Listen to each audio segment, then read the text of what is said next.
उत्तर प्रदेश की एसटीएफ के द्वारा विकास दुबे एनकाउंटर के बाद कई बड़ी खबरें सामने आई। आपको बता दें कि विकास दुबे के एनकाउंटर के बाद उसका पोस्टमार्टम किया गया। पोस्टमार्टम के बाद उसका कानपुर में अंतिम संस्कार कर दिया गया। अंतिम संस्कार के दौरान उसकी पत्नी ऋचा दुबे और बेटा भी वहां पहुंचे। जब उससे पूछा गया कि वो इस मामले को कैसे देखती हैं, तो ऋचा दुबे ने कहा कि विकास दुबे ने जो किया उसके साथ वही हुआ, अच्छा हुआ, मारा गया, ठीक हुआ। वहीं विकास दुबे की मां ने भी कहा कि विकास के साथ जो हुआ वो होना था, क्योंकि विकास दुबे ने जो किया था उसका उनको फल मिल गया। अब मैं कभी बिकरू के गाँव नहीं जाएंगी। वहीं विकास दुबे के गांव में लोगों ने विकास दुबे के एनकाउंटर मारे जाने के बाद खुशियां मनाई, एक दूसरे को मिठाई खिलाकर खुशी का इजहार किया। वहीं विकास दुबे के मरने के बाद समाजवादी पार्टी के तरफ से बड़ा सवाल खड़ा किया गया है कि विकास दुबे से राज जिन अधिकारियों के, जिन नेताओं के और जिन बड़े लोगों के थे वो राज दफन हो गए हैं। विकास दुबे का अगर जिंदा होता तो उसकी जांच होती, उसके बयान होते तो कई सफ़ेद पोश और खाकी के लोग फंसते, इसलिए उसका एनकाउंटर कर दिया गया।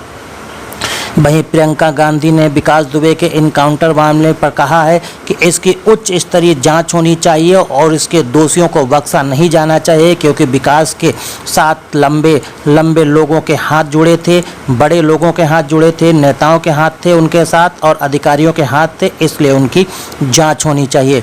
बहुजन समाज पार्टी के राष्ट्रीय अध्यक्ष मायावती ने उच्च स्तरीय जांच की मांग की। उन्होंने कहा विकास दुबे के मामले की सुप्रीम कोर्ट स्तर के जज की निगरानी में जांच होनी चाहिए।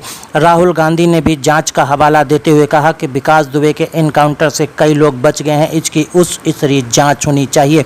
उत्तर प्रदेश पुलिस ने अपनी पीठ ठोकते हुए कहा कि विकास दुबे ने जो पुलिस वालों की हत्या करके काम किया था उसका पुलिस के द्वारा अंजाम तक पहुंचा दिया गया है। पुलिस ने विकास दुबे को कानपुर के टोल प्लाजा के पास जो एनकाउंटर किया था उसको उत्तर प्रदेश सरकार, उत्तर प्रदेश एसटीएफ और उत्तर प्रदेश पुलिस के सहित भारतीय जनता पार्टी ने सही ठहराया है और कहा कि अपराधी का जो अंजाम होना चाहिए था उसे अंजाम तक पहुंचाया गया है।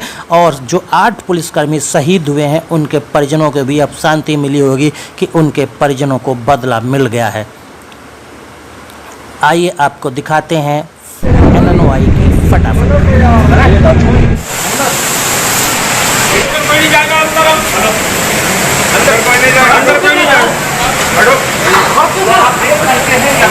विकास दुबे जैसे अपराधी फूल रहे हैं, फल रहे हैं। इनके बड़े बड़े व्यापार हैं, खुले आम अपराध करते हैं, कोई रोकने वाला नहीं होता। पूरा प्रदेश इस बात को जानता है कि इनका संरक्षण राजनीतिक सोर्सेस से होता है, इनका संरक्षण जो सत्ता में है उनसे होता है। सब देख रहे हैं और सब जान रहे हैं। तो अब विकास दुबे के एनकाउंटर के बाद जो 8 पुलिसकर्मी शहीद हुए हैं उनके परिजनों को हम किस तरह से भरोसा दिला सकते हैं कि उनको न्याय मिल रहा है, कि उनकी शहादत व्यर्थ नहीं हुई।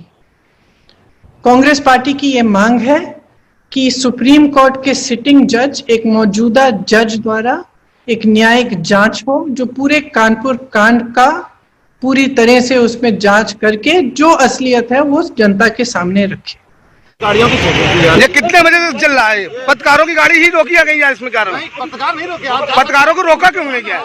नहीं, आप लोगों ने रोका इसलिए है, कहीं ना कहीं तो आप जा सकते हैं भाई, आपको किसी ने रोका? जानबूझ कर क्यों रोका गया है? क्यों प्राइवेट, अभी तक प्राइवेट गाड़ियां नहीं चेक हो रही थी? चेकिंग की जा रही है, पहले से यहाँ बैरियर लगा हुआ है, यहाँ पे परमानेंट रायपुर बैरियर परमानेंट चल रहा है। इसके पहले नहीं था, हम लोग कई चक्कर अभी आज यहाँ निकल चुके हैं। ये चेकिंग यहाँ पे प्रॉपर, इस पे रायपुर बैरियर हमेशा चेकिंग होती है। स्पेशली तौर पे मीडिया को क्यों रोका गया है? नहीं, रोका नहीं गया, बिल्कुल मीडिया को रोका गया है। मीडिया को रोका गया है। मीडिया को रोका है। बड़ा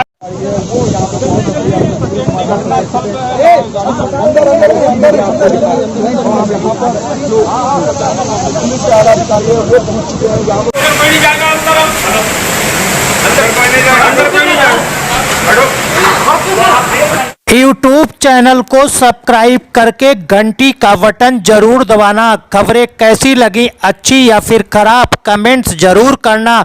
आपके कमेंट्स का इंतजार करेंगे। धन्यवाद।